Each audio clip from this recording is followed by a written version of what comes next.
এক অদ্ভুত বটগাছ, ছায়া সুনিবিড় একটা অঞ্চল। এলাকাটা অরক্ষিত সুরক্ষিত যাই বলেন না কেন, আমি এই গাছটাকে দেখে চমকাই। এর সাথে আমার সখ্যতা 30 বছর।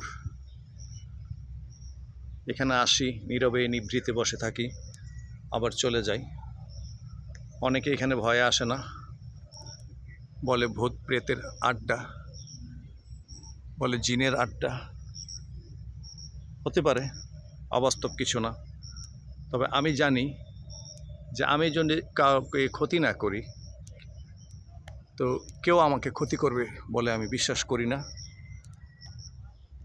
সেই বিশ্বাস নিয়েই এখানে আমার আসা।